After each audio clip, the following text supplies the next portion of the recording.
A week ago, I finished the Keto Trail 20K Kinde race, and it was my fundraiser for I Give Global to raise funds for more microfinance loans here in Ecuador for women entrepreneurs in difficult situations. And starting off with just kind of the finish, I finally was coming into the city and was descending down a pretty steep road at this point in time, but into the old town, Centro Histórico, and so um, it was like kind of like a cobblestone, like stone pavers, seriously old, hundreds of years old, and with a deep incline and decline, and it was, but it was less decline than what I'd had previously. Previously, it was so steep that you were just every step was kind of like braking to try to not get too much momentum. And here we had finally leveled out, and so I was beginning to kind of open up, and I heard someone all along the side said, um, you know, 100 metros más, dale, dale, and 100 meters to go, go, go, go. And I knew I was close and I could sense that. So I began to just kind of let the momentum carry me down that hill. And I was striding out, pretty, pretty well, got the long legs and was just kind of letting them go and kind of forgot about all the pain that I'd been experiencing and the pain that I was still feeling in my knees and other spots in my body, and just kind of letting loose. The pain by that point in time was something that it just was. It was uh, that sense of pain that was it's going to be there whether you go slower or whether you go faster. So you might as well just let it rip. And I went, flying down this road uh, into the old. I'm deep in the heart of the old town now, and I was getting ready to do. There's a left turn right before the plaza where the finish line was at, and right as I got to that spot, right before I turned, this woman went around me, and then we had to kind of climb the steps and then go down the steps. And I thought, where did she come from? I was moving down this hill, and then I saw, I recognized her from someone that I had been back and forth with the final 4 kilometers at least, kind of thing.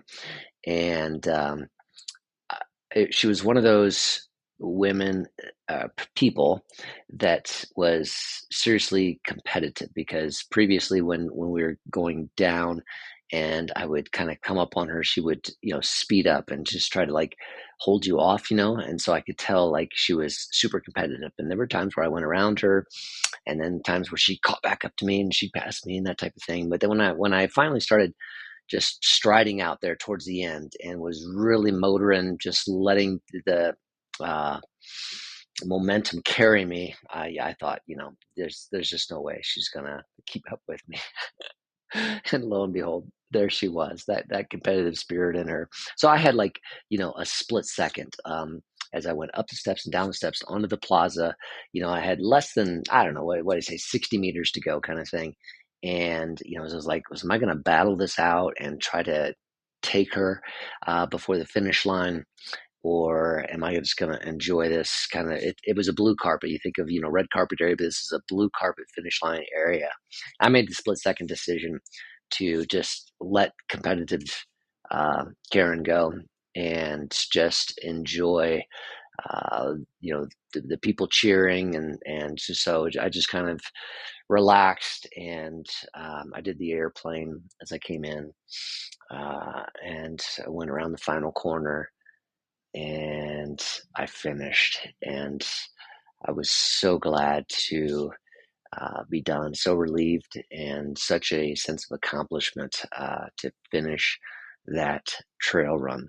It was one of the hardest races that I have ever run from a difficulty standpoint, just the endurance that it took. Now, I've done an Ironman 70.3, and I honestly think this was harder. I say that with a caveat, sometimes it's always like your last race felt like the hardest. You kind of forget some of the pain of the other ones the more time goes.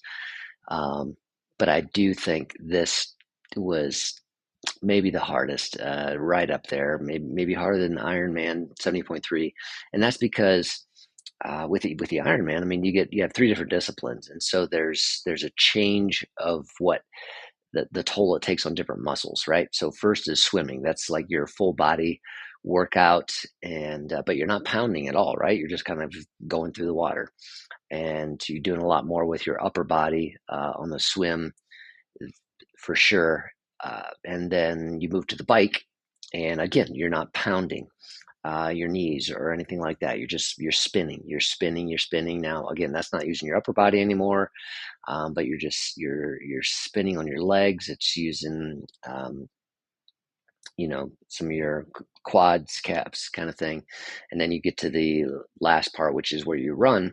And that's where the pounding starts. And um, but again, with an Ironman, I mean, there was no technical terrain. I mean, it's all on roads, and relatively flat, so to speak. I mean, there's some uphills and downhills, but nothing like you have in a trail race. Okay, so um, that's why I say this trail race. When I think about it, just giving you a recap of it, uh, I, the technical terrain, just like I have some video, but I don't have video of the toughest parts because there's no way you could take video and stay on your feet. You were gonna fall because you had to watch, you had to focus.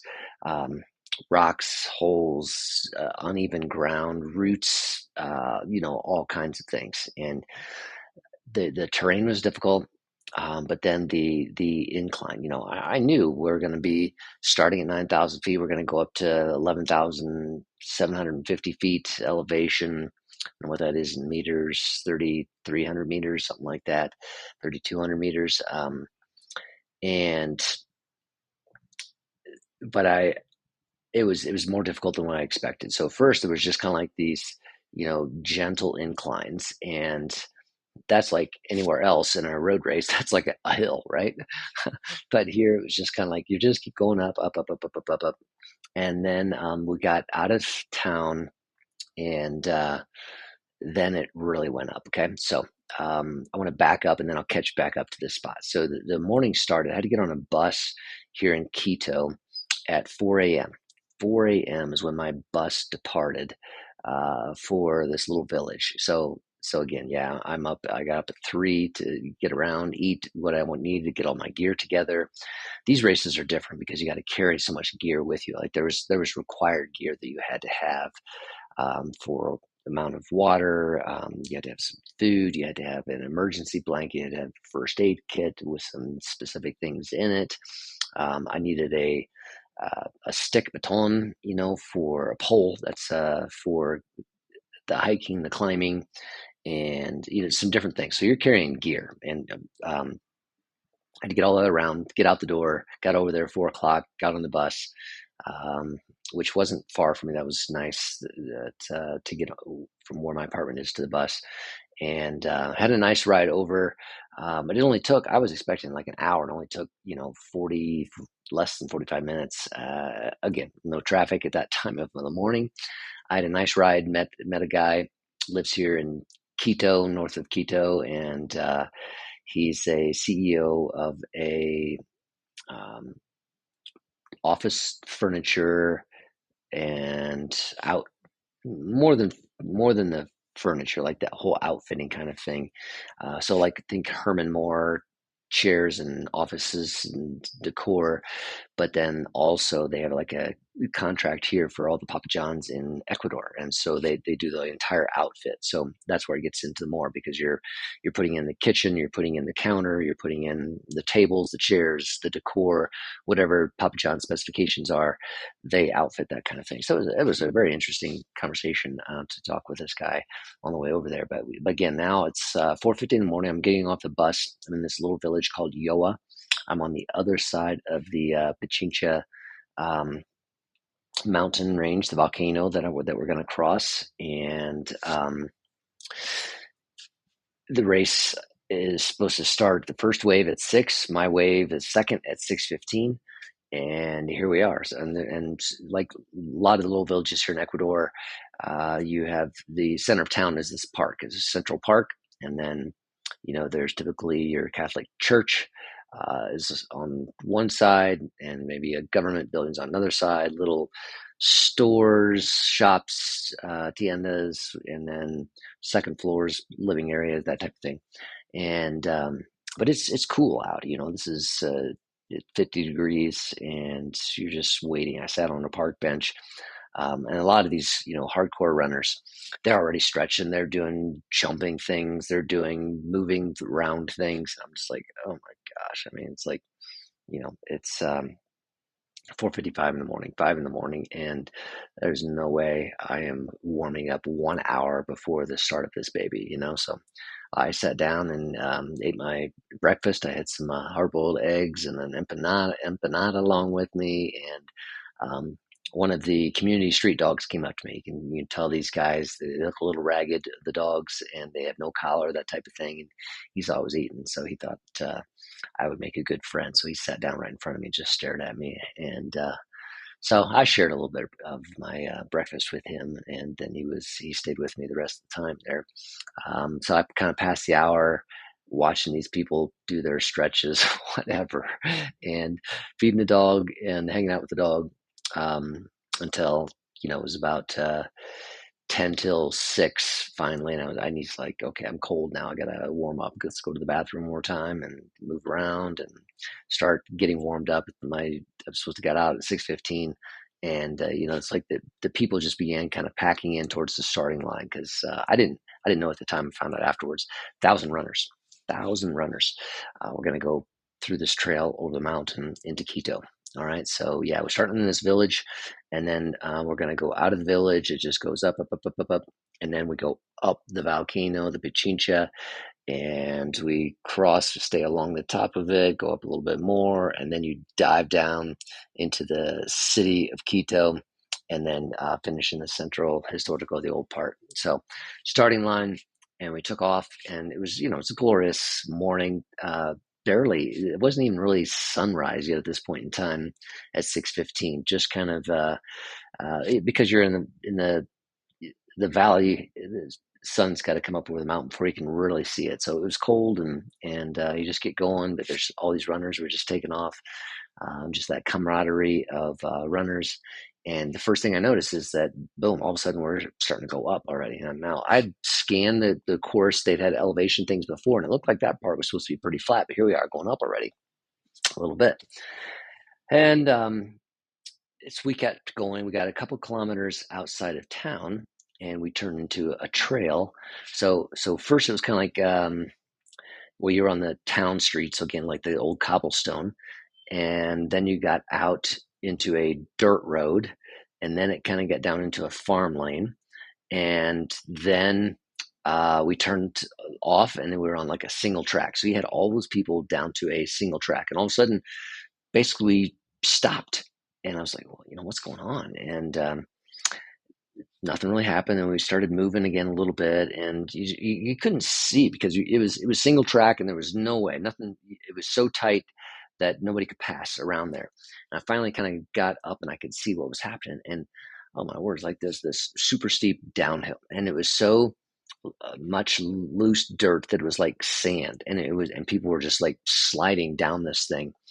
And that was the first kind of significant, what the whole world am I doing here? This isn't running. I'm just trying to stay on my feet, trying to get down whatever this is. And it was like a long gully. I don't know what it was, but it had backed up because it was so difficult to get down. People were sliding down this thing, and I don't know. It took me 2 minutes to get down to the bottom of this, just sliding back, and I catch the person right in front of me, and there's somebody right behind me. I got to keep moving, and it was interesting.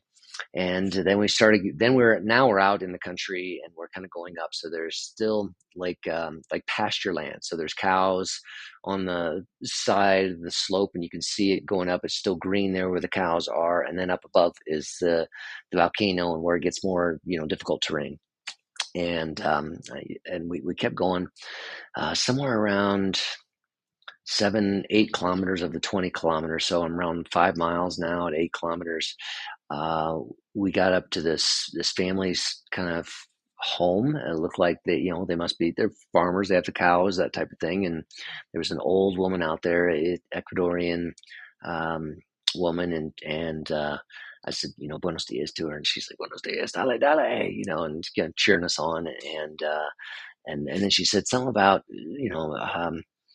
uh, going up. She said it in Spanish, and she said, getting ready to go up. And I was like, yeah, yeah. I just kept going, and we got to the end of her property, and we turned left, and we took this trail, and then all of a sudden, I just looked, and it just went up, and it was like a ant trail because it was single track, and all these runners. Again, there was over 1,000 of us on the course.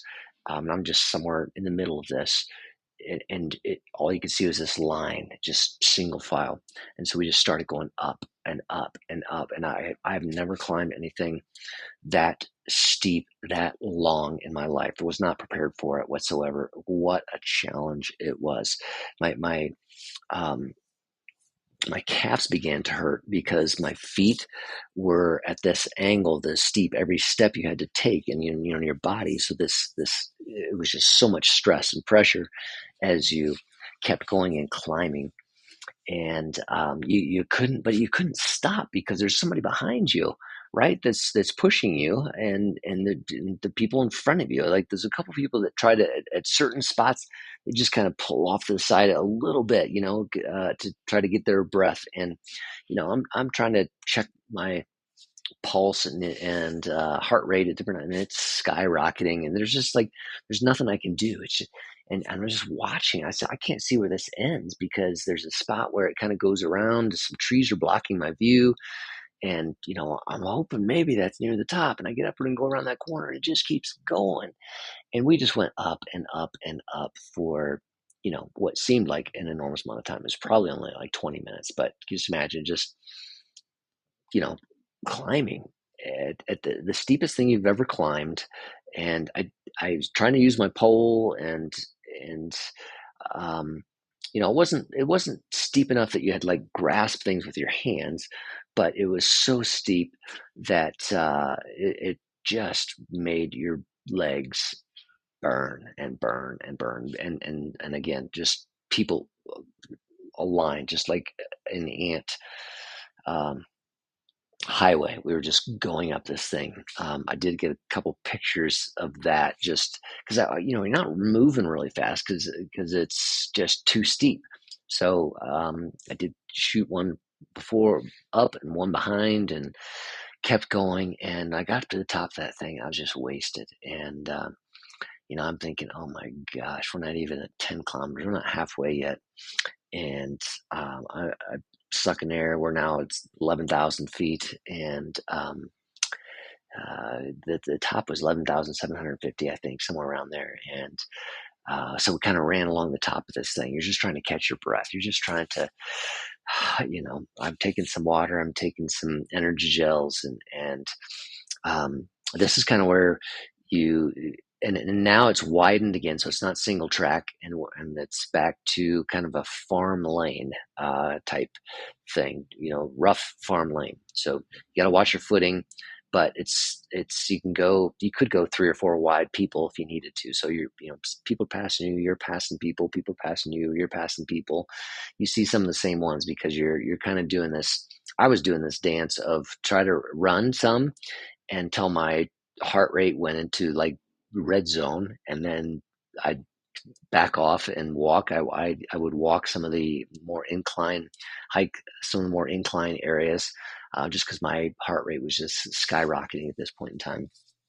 So you see some people just kind of going back and forth, and fast forward, we kind of reached the peak then, and we started the descent. And again, I was just shocked. I wasn't prepared for it. I thought, we go down, right? Okay, that should be good. You have the momentum, but it was a down like I've never had a down before in my life. It was so steep. Just everything you could do to just try to stay on your feet again. And You can't call this a farm lane. Um, there's no way you could drive anything up it. It was ruts and rocks and boulders and different pieces. So um, all the people running prior, it was so dry again that it was like sand. The dirt had become sand. It was loose, and after a couple kilometers of that, just my knees began, because you're just every step you're trying to break, trying to keep yourself up, trying to not fall, and and it's just but the momentum's trying to carry you, and you're trying to go, and you're going left and right, you're trying to whatever you can to slow down, zigzags, anything just to not fall over and fall forward, but it's just taking a toll on your knees, on your body, what's happening on the way down.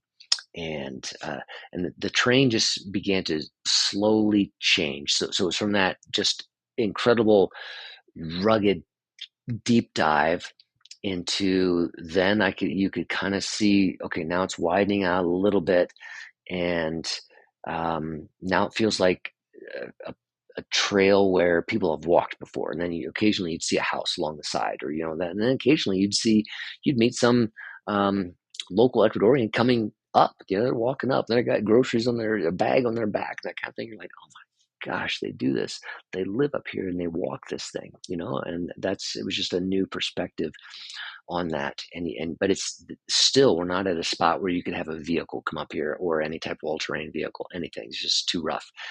And eventually we got down to a spot where you could say, okay, now they could have brought a vehicle up to that spot, and but we're still just going down, so that momentum's carrying you. And somewhere along this is where I kind of caught up to that competitive woman, and because there's a lot of other people, and you just kind of pass them, and occasionally they'd pass you by or whatever. But she stood out to me because, like, she would resist when you went by. You could see she's trying to match your speed. She's like, oh my gosh, we've got kilometers to go here, woman. I mean, this is 6 kilometers. We've got 3, 4, 5 miles yet to go, and you're trying to hold me off. Whatever.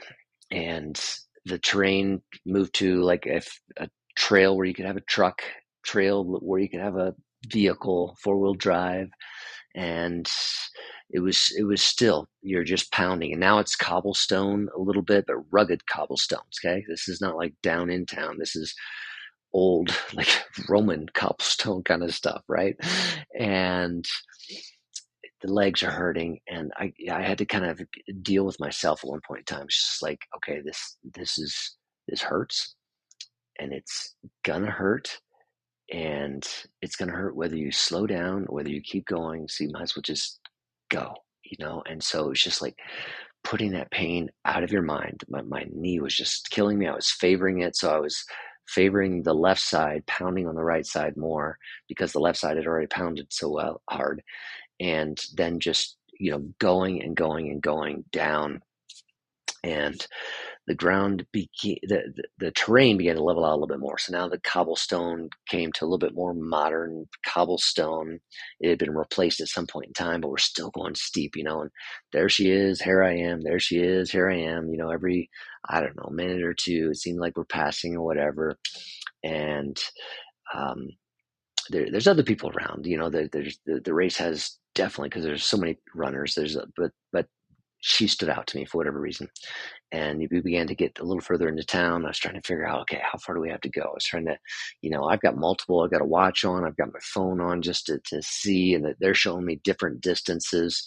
One's saying 18 kilometers, one's saying 19 kilometers, and it's supposed to go 20. Where's the finish line? Where is this finish line? My body's hurting. We're moving down. And then it began to slope out, and that's where I feel like, okay, I'm no longer trying to brake. Now I can kind of stride, and I'm not going to fall forward on my face from the speed of anything. And that's where I just kind of cut it loose. And I thought I had her, and obviously I didn't. And I had to make that decision right at the end to say, do I enjoy this, or do I try to beat her to the very end. I thought I'm going to let her have this kind of thing. And I got done, and just had a relief. And the plaza was incredible. Just hundreds, thousands, I don't know, people. Um, Big stage, bands, music. Going with kind of native Ecuadorian indigenous music. It was powerful, beautiful. I was drinking coconut water just to try to refuel, just trying to gather myself. The legs, the body, just trying to get the heart rate down, and but a sense of accomplishment, just a sense of wow, that was something else. And I was thankful that I was able to finish without being hurt worse. It's just there's pain in some of these big events like this. It's just gonna be pain, and you have to get through it. You have to deal with yourself in the midst of that. And I was able to raise over $1,600 for my nonprofit, I Give Global, and it was one of those wonderful experiences that you have being out in nature. I did see the sunrise, just saw some incredible views of from Pichincha, and then when we came over, looking down, you could see the city of Quito down below.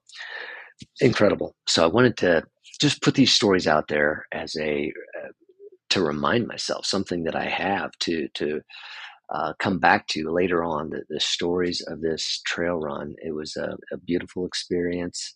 It was a hard experience. It was a worthwhile experience. Um, I don't know if I'd do it again. You know, uh, you'd have to train differently. I'd at least know what's coming if I did it again. But it was one of those things that you have a incredible sense of accomplishment when you're done. Try to think of any, big life lessons. Obviously, life has pain, life has difficulty, and um, one of the things you don't want to do in life is just push through the pain, right? I mean, you want to say that there's going to be a better day, and you look forward to that day, um, but you don't want to ignore your pain. You need to kind of feel your pain, or else it'll get stuck within you. So that's one thing that's different here, is because here there is pain. I was just trying to ignore it. But there was that sense of massive uh, accomplishment, and some of those things where you're saying that I don't know if I can get up this. This is insane, and um, and yet you did. And so that's a good life lesson, that there are hard days, there are terrible days. I've had fair share of those, and they do pass. And somehow I've made it. I'm still going, and I've survived. Uh, so the 20K Kinde UTMB Quito Trail Run um, was a memorable experience, and proud to have said that I did it, and it was a wonderful feeling to get done with that. And yeah, my body hurt, and yeah, it's a week later now, and today was the first day I was able to run since then. Had to let the knees unwind, and then had a calf strain that from the over going down, down, down, and after the up, up, up. So I had to let that heal up, and but I made it. The body's okay. Um, what a journey! So little different type of blog for you today, but something that I wanted to capture just for my own benefit. And if you take something from it, take something from it. All right. So there it is. Take care.